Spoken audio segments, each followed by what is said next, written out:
एक बंदा लिखता है, भाई ऐसे नहीं लिखना मुझे। ठीक है, मैं सिंपल भाषा में बता देता हूँ। दिल्ली एनसीआर में गर्लफ्रेंड बॉयफ्रेंड का पहला सेक्स एवरेज 20 से 22 साल के अराउंड होता है। अर्बन कपल्स की मैं यहाँ बात कर रहा हूँ।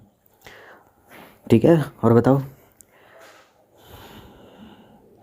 अच्छा, कह रहे हैं पोस्ट डेटिंग का बताओ। अच्छा, मतलब डेटिंग स्टार्ट करने के कितने टाइम बाद कपल पहला सेक्स करते हैं। तो अर्बन दिल्ली एनसीआर के कपल्स रफ एवरेज 6 से 12 महीने की डेटिंग के बाद फर्स्ट सेक्सुअल एक्सपीरियंस होता है। कुछ कपल्स 3 से 6 महीने में भी कर लेते हैं और कुछ 1-2 साल वेट करते हैं।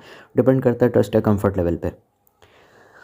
ठीक है, ऑन एन एवरेज अगर आप देखो तो एवरेज देखा जाए तो दिल्ली एनसीआर में गर्लफ्रेंड बॉयफ्रेंड का पहला सेक्स यूजुअली डेटिंग स्टार्ट करने के 8-9 महीने बाद ही होता है, क्योंकि उसमें फर्स्ट टाइम आप डेट कर रहे हैं तो ट्रस्ट लेवल भी उस हिसाब से बिल्ड करना पड़ता है। और आजकल तो पहले दूसरी मुलाकात में भी होना शुरू हो गया वैसे देखा जाए तो। ये स्टैट्स थोड़े पुराने हैं तो ऐसा मत बोल देना, अरे मैंने तो अपनी वाली को देखा और वो एकदम ऐसे हो गई। अगर मैं यहाँ जेन्युइनली उन कपल्स की बात करूँ जिनमें प्यार है, जिसमें शादी का एंगल इन्वॉल्व हो सकता है, मतलब समझ रहे हो, फ्यूचर स्पाउस आपका, जैसे कि future husband future girlfriend future wife, उसकी बात कर रहा हूँ। तो कि एक बंदा पूछता है कितना कॉमन है ये। भाई ये काफ़ी कॉमन है अर्बन दिल्ली एनसीआर कपल्स में। रफली 60 to 70% कपल्स पहला सेक्स 6 से 12 महीने के अंदर कर लेते हैं। बाकी लोग या तो 3 से 6 महीने में ही कर लेते हैं।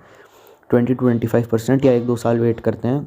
ये 10 से 15%, यानी 6 से 12 महीने के टाइम फ्रेम में ही पहला सेक्स सबसे यूजुअल और कॉमन है। मिनिमम टू मैक्सिमम टाइम बता दे।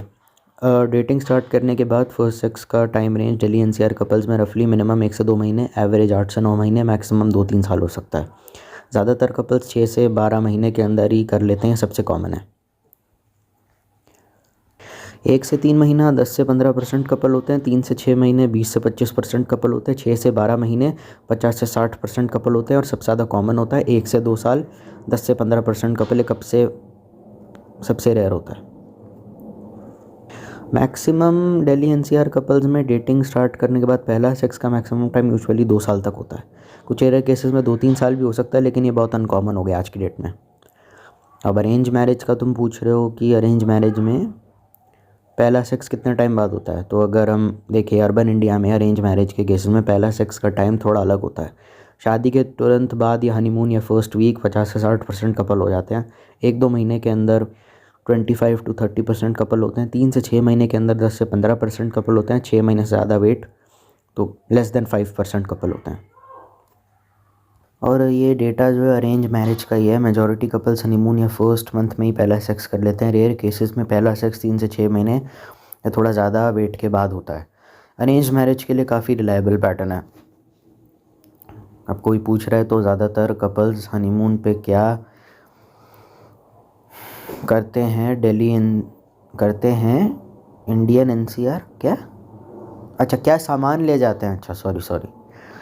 इंडिया के अरेंज मैरिज कपल हनीमून के लिए यूजुअली ये कॉमन आइटम्स लेके जाते हैं। Clothes, casual nightwear, ethnic outfits, kurta sari, photos के लिए स्विम वेयर अगर रिजॉर्ट या बीच हो, टॉयलेटरीज लेके जाते हैं, टूथब्रश होता है, टूथपेस्ट होता है, शैम्पू होता है, कंडीशनर होता है, साबुन होता है, डिओड्रेंट होता है, सैनिटरी प्रोडक्ट्स होते हैं। Medication and first aid kit भी ले जाते हैं। Basic medicine, pain killer, motion sickness की टैबलेट्स, गैजेट्स और एंटरटेनमेंट का सामान जैसे फ़ोन है, चार्जर्स है, पावर बैंक है, कैमरा है, गोप्रो है, फ़ोटो वोटो खींचने के लिए, लैपटॉप है, टैबलेट है। रेयर पर वर्क काम या एंटरटेनमेंट के लिए चाहिए। कभी कभार में जो इंपॉर्टेंट चीज़ें हैं वो तो ट्रैवल डॉक्यूमेंट्स हैं, आपके आईडी प्रूफ हैं, टिकट हैं। रायन पूछ रहा है वो बताओ कि लिव इन कपल्स क्या करते हैं बिसाइड्स नॉर्मल सेक्स और मेकआउट। ठीक है भैया, रियलिस्टिक पर्सपेक्टिव से बता रहा हूँ। अनमैरिड हो, मॉडर्न हो, ट्रेडिशनल हो, अगर लिव इन कर रहे हैं तो मतलब कई बार ऐसा होता है कि आप ट्रेडिशनल हैं, आप मॉडर्न हैं, आपकी फैमिली कंजर्वेटिव है, फैमिली भी मॉडर्न, आप भी मॉडर्न, फैमिली मॉडर्न, आप कंजर्वेटिव, तो कभी कभार ऐसा भी हो जाता है। तो most common thing normal sex या मेकआउट के अलावा कडलिंग करते हैं, हगिंग करते हैं, स्पूनिंग करते हैं सोफे पे, बेड पे, और they are just lying together emotional closeness और कंफर्ट के लिए। फोर प्ले करते हैं, किसिंग है, जेंटल टचिंग, नेक या ईयर पे शोल्डर मसाज करना, hands, exploration without full sex, shower या bathtub intimacy, hugging, kissing and mild touching, sometimes playful water splashes, talking, flirting या डर्टी टॉक, सेक्सटिंग या voice video flirting if possible, bedroom में light teasing conversation, role play या fantasy enactment, teacher student, stranger meet, first date type, mostly playful, foreplay level, light bondage या restraint playful, मतलब BDSM का सामान ले लेते हैं, सिल्क में स्कार्फ वार्फ बांध के, आंखें कवर करके। 50 शेड्स ऑफ ग्रे नहीं देखा क्या? फन होता है, एक्साइटमेंट होता है, रेयरली होता है, और पेन और डोमिनेंस काफ़ी कम होता है। स्पैंक वैंक करना, लेदर की बेल्ट से मार के सेक्स करना कम होता है। मसाज करते हैं, म्यूचुअल टच होता है, बैक शोल्डर लेग्स होते हैं, मोस्टली रिलैक्सेशन और अराउजल होता है। अडल्ट कंटेंट साथ में देखते हैं, realistic reading erotic stuff together for arousal ideas और बॉन्डिंग्स। प्लेफुल प्रॉप्स का भी यूज़ कर लेते हैं, कभी टॉयज़ का भी यूज़ कर लेते हैं, क्योंकि वाइब्रेटर्स होते हैं, ब्लाइंड फोल्ड्स होते हैं, लुब्रिकेंट्स होते हैं, mostly after comfort plus trust develop हो जाए। Live in couples generally experiment step by step लेते हैं, कडलिंग करेंगे, फोर प्ले करेंगे, light role play, shower bathtub, props, long term. Consent और कंफर्ट सबसे इंपॉर्टेंट है। एक्सट्रीम किंग्स या मल्टीपल टॉयज अर्ली स्टेज में काफ़ी रेयर होता है। भले ही तुम दुनिया के सबसे ज़्यादा मॉडर्न शहर दिल्ली NCR, दिल्ली, नोएडा, मुंबई, गुड़गांव, पुणे कहीं भी चले जाओ, ऐसा नहीं होने वाला पहले दिन चल है बेबी आप मारूंगा तेरे को बेल्ट से, ऐसा नहीं होगा। धीरे धीरे ही सब कुछ होगा। भले तुम बड़े शहरों में जाओ, गाँव में जाओ, कहीं भी जाओ, मतलब कैसे भी हो, ट्रेडिशनल मॉडर्न जो भी हो, या मैं मॉडर्न ट्रेडिशनल सिर्फ थिंकिंग से बोल रहा हूँ, ऐसा नहीं है कि कपड़ों से, सिर्फ थिंकिंग से मॉडर्न, लड़की लड़का कुछ भी हो, तो वो धीरे धीरे ही होता है। धीरे धीरे हाथ मिलाना, गले लगना, कडल करना, हक करके सोना। अमन पूछ रहा है, अचानक से कभी गर्लफ्रेंड बोल देती है कि सेक्स करना है तो क्या करूं? क्योंकि मैं बहुत कंजर्वेटिव जगह से आता हूं। सर आप अगर कंजर्वेटिव जगह से आते हैं तो आप पोलाइटली मना कर दीजिए, मानते हैं तो ठीक, वरना आपको वही करना पड़ेगा जो वो चाहते हैं, क्योंकि आपके रिश्ते की बलि चढ़ जाएगी। अगर मैं धर्मशास्त्र का पर्सपेक्टिव देख के पूछूं तो अनमैरिड कपल्स के लिए सेक्सुअल एक्टिविटी धर्म में पाप माना जाता है, क्योंकि ये व्यभिचार, अडल्ट्री या लस्ट विदाउट मैरिज की कैटेगरी में आता है।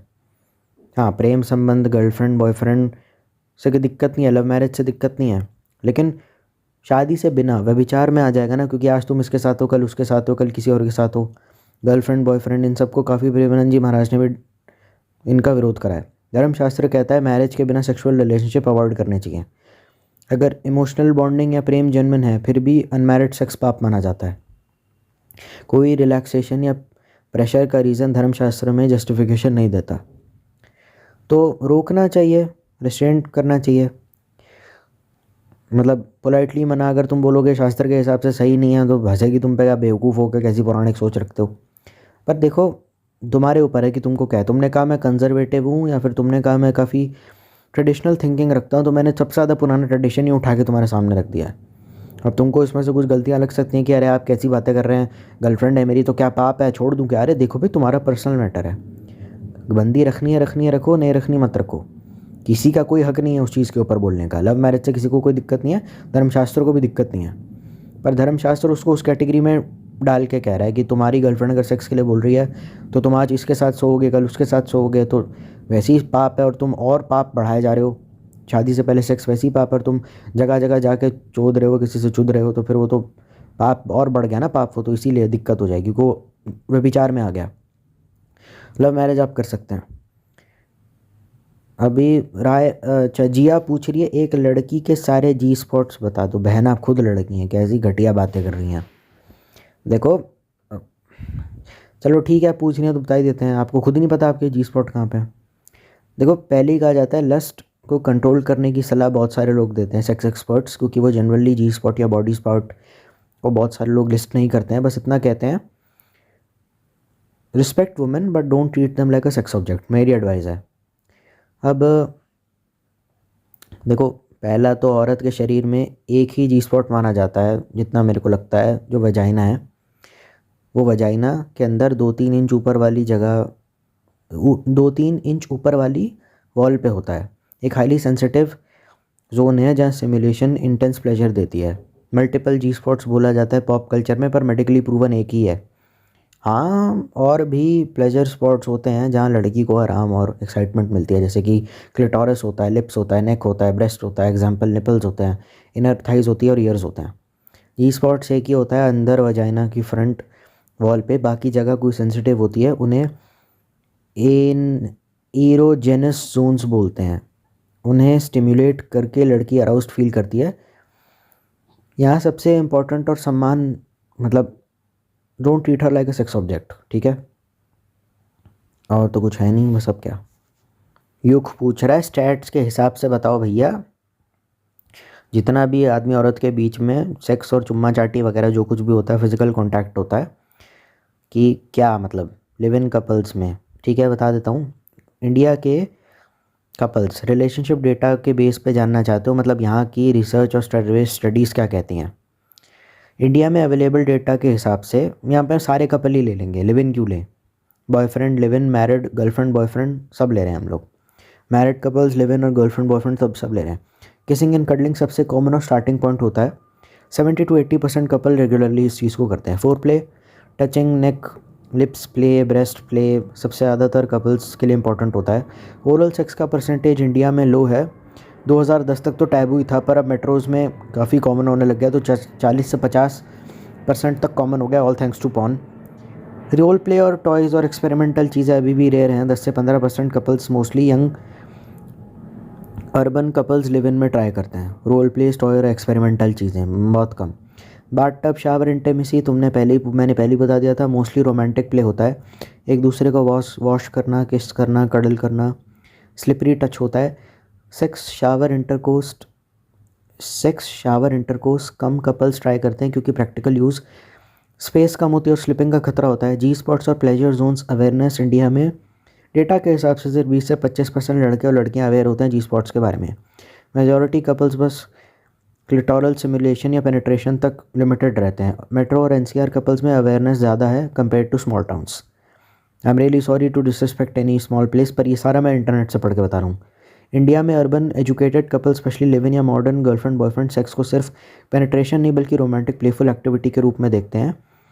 That's highly racist to be honest, पता नहीं क्यों ऐसा लिखा है इस आर्टिकल में। मतलब टॉकिंग, कडलिंग, मसाज, किसिंग और इमोशनल बॉन्डिंग भी सेक्स लाइफ का पार्ट माना जाता है। नहायत ही रेसिस्ट चीज़ है ये, पर आई नो मैं ये इंटरनेट से पढ़ रहा हूँ, these are not my words. सबसे ज़्यादा कॉमन चीज़ें किसिंग होती है, कडलिंग होती है, फोप्ले होती है, मॉडरेटिवली कॉमन ओरल सेक्स या शावर इंटीमेसी होती है, rare but growing, toys, role play या fantasy play, awareness issue, G spots के बारे में नॉलेज कम होना, क्लिटोरिस अवेयरनेस थोड़ा बेटर है। ये भगवान। समीर पूछ रहा है मिनिमम कितने टाइम में सेक्स हो जाता है लिव इन में फर्स्ट टाइम में। मतलब हाँ, मतलब देखो अगर तुम, डिपेंड करता है तुम हो कहाँ पे, या फिर मैं मॉडर्न और प्रिमिटिव मतलब थोड़ी ट्रेडिशनल थिंकिंग को लाऊंगा, क्योंकि बहुत से लोग कंफर्टेबल नहीं होते बिना शादी के चुम्मा चाटी में लगने में। तो यहाँ पे मैं लिव इन कपल्स के पर्सपेक्टिव से बात कर रहा हूँ जो मॉडर्न ख्यालात रखते हैं, बस ख्यालात, कपड़े वगैरह से मुझे कोई उतना मतलब नहीं है। तो अगर मॉडर्न है तो शॉर्टेस्ट कम से कम 1 से 2 week after moving in together. ये सारे के सारा डेटा आफ्टर मूविंग इन है, क्योंकि लिव इन में move in you are settled in an apartment और where the fuck are you staying. तो शॉर्टेस्ट सबसे कम 1 से 2 weeks after moving in together. सबसे ज़्यादा कॉमन, सबसे ज़्यादा होता है 1 से 2 मंथ के अंदर। सबसे ज़्यादा लॉन्गर केसेस में मैक्स 3 से 6 महीने, मोस्टली कंफर्ट या ट्रस्ट बिल्ड होने के लिए। इनिशियल फेज़ में कुछ दिनों में मोस्टली कडलिंग होती है, किसिंग होती है, हगिंग होती है, इमोशनल बॉन्डिंग होती है और फोर प्ले पे ज़्यादा फोकस होता है। 1 से 2 हफ्ते बाद जब दोनों कंफर्टेबल फील करते हैं, सेक्सुअल इंटीमेसी स्टार्ट होती है। यूजुअली बेसिक सेक्स पोजीशंस पे फोकस करते हैं।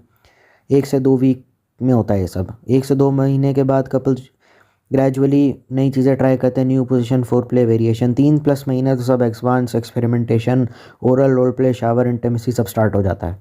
जो भी चीज़ें तुमने पॉर्न में देखी सब, अगर जो भी चीज़ें तुमने पॉर्न में देखी है समीर, वो 3 महीने के बाद तो 100% हो जाएगा, अगर तुमने पहले दिन से इनिशिएटिव लिया और उसने भी लिया और दोनों मॉडर्न थिंकिंग के हो तो। अगर बड़े शहरों में रहते हो जहाँ मतलब अनमैरिड लोगों को तो लिव इन, मतलब गांव खेड़े में तो अब पता नहीं अब अनमैरिड लोगों को अपार्टमेंट रेंट पे देंगे या नहीं, पर शहरों में ये सब चीज़ें हो जाती हैं। I am sorry to disrespect any, मैं यहाँ पे किसी छोटे कस्बे या गाँव से आने वाले इंसान की बेइज्जती नहीं कर रहा हूँ, लेकिन देखो जो चीज़ें सच हैं वो तो हैं। बड़े शहरों में मॉडर्न थिंकिंग के लोग 1 से 2 महीने के अंदर पहला सेक्स कर लेते हैं। कंफर्ट और ट्रस्ट सबसे इंपॉर्टेंट फैक्टर होता है। सबसे अर्ली पहले एक शुरुआत के 3-4 दिनों में या एक्सट्रीमली लेट 3 से 6 महीनों में, दोनों बहुत रेयर हैं। एक्सट्रीमली रेयर केसेस हैं 1 हफ्ते से कम, और सबसे ज़्यादा रेयर है 3 से 6 महीने, दोनों सबसे ज़्यादा रेयर हैं। मैक्स कितना? अब वही सेम बंदा पूछ रहा है मैक्स कितना, मैक्सिमम टाइम। तो मैक्सिमम लॉन्गेस्ट 6 से 6 महीने। ट्रस्ट बिल्डिंग, कंफर्ट या इमोशनल बॉन्डिंग के लिए 6 से 6 महीने लॉन्गेस्ट केस में सबसे ज़्यादा होता है। पर्सनल रीजंस भी होते हैं, थोड़ा पुराने ख्यालात की सोच, मतलब मेंटल ब्लॉक्स होते हैं, काम का स्ट्रेस होता है, फैक्टर होते हैं, रेयर एक्सट्रीम केसेस में 7 से 12 महीने बहुत अनकॉमन है, स्पेशली इमोशनल हेजिटेशन या कम्युनिकेशन गैप की वजह से। मेजॉरिटी कपल्स 50 to 60% 1 से 2 महीने में ही फर्स्ट सेक्स कर लेते हैं। 30 to 40% कपल्स 3 से 4 महीने में। 5 से 10% कपल एक्सट्रीम केसेस मतलब 6 महीने से भी ज़्यादा डिले हो सकता है। या तो होगा या तो भैंस की आँख साला होगा ही नहीं। अब क्यों नहीं होगा वो तो लिव इन करके ही पता चलेगा, वो तो मैं वैसे नहीं बता सकता। आरफ पूछ रहा है girl like me will never initiated all this और आस्क इट, तो मेरी गर्लफ्रेंड क्या करेगी ऐसे में, मतलब मैं लिव इन करता हूँ, अच्छा ठीक है, तुम इनिशिएटर नहीं हो, मतलब पहली बात सेक्स फोर प्ले में इनिशिएट नहीं करते, तुम्हारे गर्लफ्रेंड को सेक्सुअल फिजिकल इंटीमेसी चाहिए या उसकी एक्सपेक्टेशंस हैं, और तुम किसी लिव इन में रह रहे हो, जाहिर सी बात है। या मतलब लिव इन में नहीं भी रह रहे तो मतलब क्या गर्लफ्रेंड बॉयफ्रेंड हो ना, तो टच करना मतलब हिंट देना, सटल सिग्नल देगी, टच करना, कडलिंग, प्लेफुल टीजिंग ट्राई करेगी, तुम्हें इनिशिएट कराने के लिए मेंटली और इमोशनली रेडी करेगी। यहाँ पे जब भी गर्लफ्रेंड वाइफ की बात हो रही है तो मैं एक स्वस्थ रिलेशनशिप की बात कर रहा हूँ, एक हेल्दी रिलेशनशिप की। पता चले गर्लफ्रेंड हंटर से पीटता तो क्या करूँ, ऐसे में मैं नहीं जवाब दे सकता। मतलब जहाँ दोनों को एक दूसरे से सच्चा प्यार है, ठीक है, प्यार है। अब वो फ्यूचर स्पाउस बनती है या नहीं, या फ्यूचर हस्बैंड वाइफ बनता नहीं, मुझे नहीं पता, या डिवोर्स होता नहीं फ्यूचर में, मैं नहीं जानता, पर प्यार सच्चा है एक दूसरे से। हिंट देगी, सटल सिग्नल्स देगी, टच करना, कडलिंग या प्लेफुल टीजिंग करेगी, ट्राई करेगी तुम्हें इनिशिएट करने के लिए, मेंटली और इमोशनली रेडी करेगी, डायरेक्ट रिक्वेस्ट करेगी। मॉडर्न कॉन्फिडेंट गर्लफ्रेंड ओपनली बोल सकती है तुम कभी इनिशिएट ही नहीं करते, मुझे चाहिए कि तुम थोड़ा क्लोज, मुझे चाहिए कि हम थोड़ा क्लोज हो जाएं, ऐसा कुछ बोलेंगे। या फ्रस्ट्रेशन दिखा देगी, डिसअपॉइंटमेंट दिखा देगी, कंसिस्टेंटली इंटरेस्ट नहीं दिखा रहे तो इमोशनली थोड़ा डिस्टेंस बन सकता है। कभी कभी ये टेस्टिंग मोड में भी होता है, ऑब्जर्व करेगी कि तुम कितना रिस्पॉन्सिव हो, टॉकिंग लेगी या लीड लेगी। बोल कॉन्फिडेंट गर्लफ्रेंड अपने आप ही इनिशिएट कर सकती है, फोर प्ले, किसिंग या कटिंग या even direct sexual request if compatible. Communication attempt करेगी, ट्राई करेगी कन्वर्स करने के लिए, स्टार्ट करने के लिए, जैसे आई फील कनेक्टेड बट हम थोड़ा हेजिटेंट लग रहे हो, बताओ ना मुझे क्या दिक्कत है। अगर तुम इनिशिएट नहीं करते तो ठीक है, छोटे छोटे स्टेप्स लो, इनिशिएट करने की कोशिश करो, हिंट दो, प्लेफुल टीजिंग करो, डायरेक्टली बात करेगी अगर कॉन्फिडेंट है तो। ध्रुव पूछ रहा है यार यूएसए में बहुत सारे स्ट्रिप क्लब्स हैं राइट नाउ, तो वहाँ क्या होता है। भैया ये स्ट्रिप क्लब में कहाँ गया, हाँ चल ठीक है। यूएसए में बहुत सारे स्ट्रिप क्लब्स हैं, बहुत कॉमन है, स्पेशली बड़ी cities, Las Vegas, Miami, New York, Los Angeles में। स्ट्रिप क्लब में होता क्या है, स्टेज परफॉर्मेंस होती है, डांस, पोल डांस करती हैं, स्ट्रिप डांस करते हैं म्यूज़िक पे, क्लोथ्स ग्रेजुअली उतारते हैं, टॉपलेस या fully nude depending on the state loss.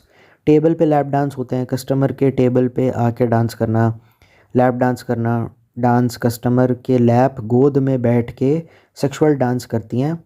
Usually touch allowed नहीं होता, बाय स्टेट बाय स्टेट अलग है, पर डांसर लाइट टीजिंग कर सकती है। प्राइवेट रूम्स होते हैं, वीआईपी सेक्शंस होते हैं, एक्स्ट्रा पैसे देकर एक प्राइवेट एरिया में डांसर के साथ लैप या क्लोजर परफॉर्मेंस मिल सकती है। रूल्स डिपेंड करते हैं क्लब और स्टेट पे, कहीं स्ट्रिक्टली नो टच होता है, कहीं थोड़ा लीनियंट होता है। ड्रिंक्स होता है, पैसा होता है क्लब के अंदर, माहौल अल्कोहल का होता है, और डांसर्स को टिप देना कॉमन है, डॉलर बिल्स थ्रो करना या लैप डांस के दौरान देना। मतलब जो लीगली आप नहीं कर सकते हो प्रोस्टिट्यूशन, सेक्स ऑफिशियली इलीगल है स्ट्रिप क्लब्स में, अगर होता भी है तो हिडन इलीगल होता है और रिस्क के साथ होता है। जब आप पैसे ज़्यादा ऑफर कर दो और उसके बाहर जा करके, मतलब आप स्ट्रिप क्लब गए, आपको कोई रंडी पसंद आई, आपने उस प्रोस्टिट्यूट को बोला कि आप मेरे साथ सेक्स कर लो, पैसे दे दूंगा, क्लब के बाहर कर सकते हो, क्लब के अंदर नहीं कर सकते, फिर वो इलीगल हो जाएगा। ब्रॉथल में आप जा सकते हो, वो कहाँ पे है। और कोई सवाल है। विहान पूछ रहा है इंडिया में कहीं है कोई, ओ भाई क्या बोल रहा है यार, तू पागल है क्या भाई, क्या बोल रहा है यार। मतलब एक स्टेट है जो एम से स्टार्ट होता है, मैं नाम नहीं लूँगा, और उसकी कैपिटल भी बॉलीवुड के लिए फेमस है। वहाँ पे मैंने डांस बार, लीगल सीन है, कोर्ट में कुछ रूल सेट किए हैं, कुछ रिस्ट्रिक्शंस हटाए हैं। जीबी रोड तो सबको ही पता है, कमाठीपुरा भी सबको पता है। डांस बार रेगुलेटेड फॉर्म में ऑपरेट कर सकते हैं अगर लाइसेंस और नंगे पुंगे नाच ना हो। ऐसा कुछ मुझे याद नहीं है, मतलब हाँ। और क्या होता है स्ट्रिप क्लब में, मतलब स्ट्रिप क्लब के अंदर और क्या एक्टिविटीज़ होती हैं बिसाइड ये स्टेज और नंगा पुंगा डांस। स्टेज शो होते हैं, पोल डांस होते हैं, डांसर्स एक एक करके स्टेज पे परफॉर्म करते हैं। Pole dance, erotic dance, slowly clothes उतारना, topless nude depending upon the law. Lap dance होता है, टेबल डांस होता है, डांस कस्टमर के लैब पे बैठ के सेक्सुअल डांस किया जाता है, थोड़ा बॉडी कांटेक्ट हो सकता है अलाउड जगह पे। कस्टमर टिप डायरेक्टली डांसर को देता है, डॉलर बिल्स। फ़ायदा क्या उसका पता नहीं। हाई चार्ज देकर एक प्राइवेट रूम कैबिन मिलता है जहाँ ज़्यादा क्लोज या डांस या टीजिंग होती है। कुछ स्टेट्स में टच स्ट्रिक्टली बैंड होता है, कुछ जगह थोड़ा लीनियंट होता है।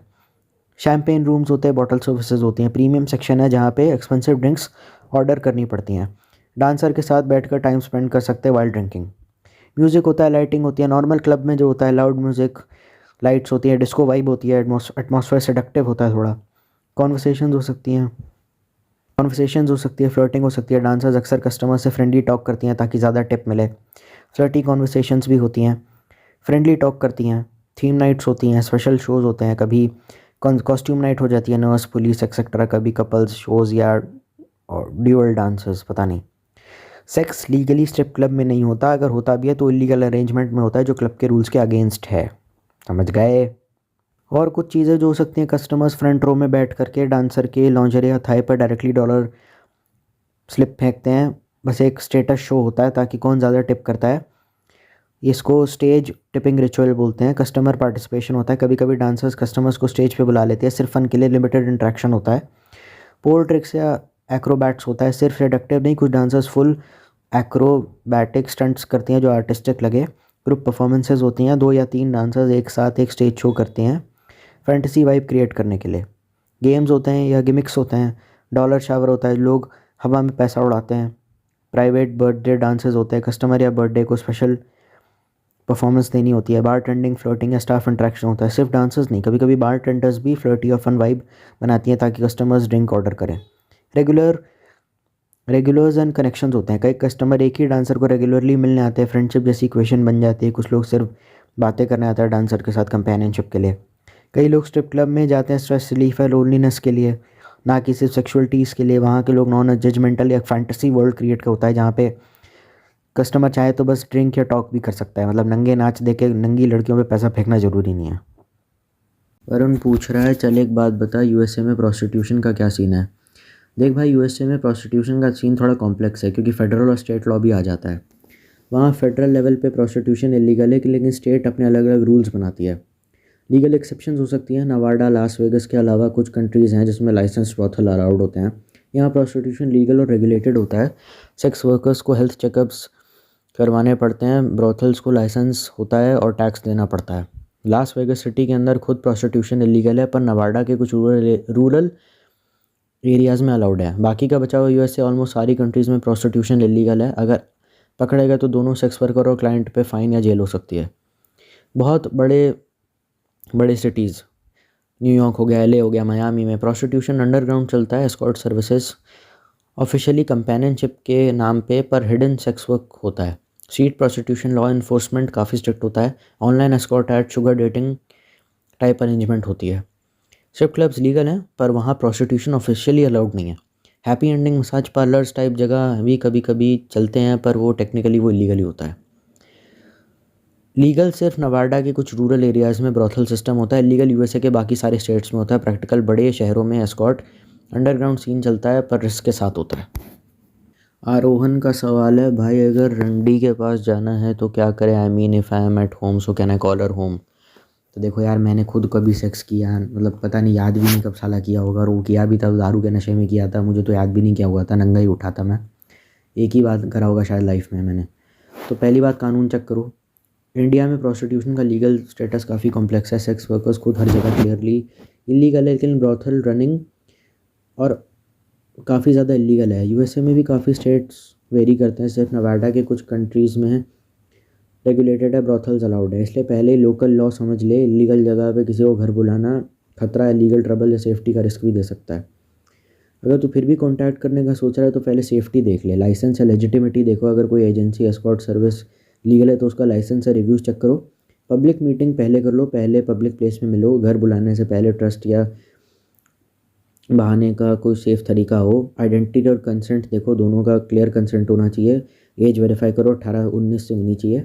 सेफ़ पेमेंट करो, ट्रांसपेरेंट रखो, नो शेडी मिडलमैन होना चाहिए। सेफ्टी प्लान रखना, किसी को बता दो, लोकेशन शेयर करो, इमरजेंसी एग्जिट प्लान हो।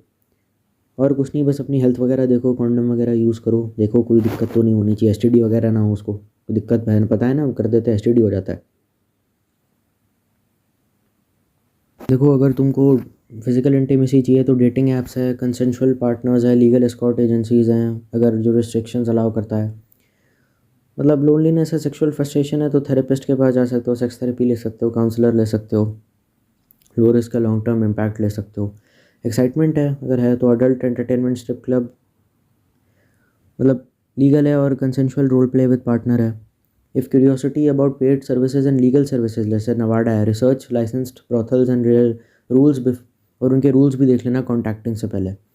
अगर सिचुएशन पर्सनल रिलेशनशिप से रिलेटेड हो और तू अपनी गर्लफ्रेंड या पार्टनर के साथ इंटीमेसी से प्रॉब्लम फील कर रहा है तो उसमें मैं कुछ नहीं कर सकता यार। तो फिर मतलब अगर बेसिकली कॉल गर्ल को घर पे बुलाना है तो सब चीज़ें देख लेना, चेक लेना अपना लोकल लॉ क्या कहता है, स्टेट का, कंट्री का, सिटी का। US में देख लेना कौन से नवाडा में हो या फिर कहाँ पे लाइसेंस ब्रोथल्स हैं। अगर नहीं है तो इलीगल है। अगर इंडिया में हो तो मे एक्टिविटीज़ को कुछ कमर्शियल सेक्स क्रिमिनलाइज है। एस्कॉर्ट को हायर करना और उसको बुलाना घर पे बोथ पार्टीज़ को एक्सपोज कर सकता है और फिर चार्जेस ऑफ एक्सप्लॉयटेशन आ सकता है। Only a licensed reputable services where legal operate, वहीं पे जाना, क्योंकि वहाँ अगर नहीं इलीगल पे जाओगे तो क्या पता STD मिल जाए। मतलब नेवाडा में तो लीगल ब्रोथल्स है, लाइसेंस ब्रोथल है, वहाँ पे वेबसाइट्स हैं, कंट्री लाइसेंसेज हैं, they follow health screening and condom rules as well. Escort agencies है USA में, बहुत एजेंसीज हैं, market companionship and legal as business, but they do not offer और advertise sex. Be careful and use well reviewed transparent agencies और recruit someone in ways that could be trafficking. कोई middleman मत करना जो pressure करते हैं worker को और ऐड करते हैं that look like trafficking. If someone seems controlled और concerned, walk away and report. Recent Indian court ने रूलिंग दिया रीइंफोर्स और प्रोसिक्यूशन एक्सप्लॉयटेटिव ऑपरेशंस के खिलाफ। लड़की नाबालिग नहीं होनी चाहिए, 18 से ऊपर होनी चाहिए, कई जगह 21 से ऊपर होनी चाहिए, पहले पब्लिकली मिलो। अगर if you meet an independent service, don't invite them to a private home unless you verify something legitimate and no legal issues. Condoms and STD वगैरह सब लो, मतलब testing and condoms are mandatory आता है कुछ जगह पे। कभी ड्रग्स या अल्कोहल नहीं मिलना चाहिए तो लोअर कंसेंट के लिए। पेमेंट और रिकॉर्ड्स होने चाहिए, ट्रांसपेरेंट डॉक्यूमेंटेड पेमेंट्स करो, अवॉइड कैश ओनली। सस्पिशियस हो सकता है, मिडल मैन हो सकता है, किसी भरोसेमंद आदमी को बता दो कि कहाँ जा रहे हो। मतलब सॉलिसिट मत करना, soliciting in public, advertising brothel, running, hiring through, मतलब ये इंडिया में इलीगल है।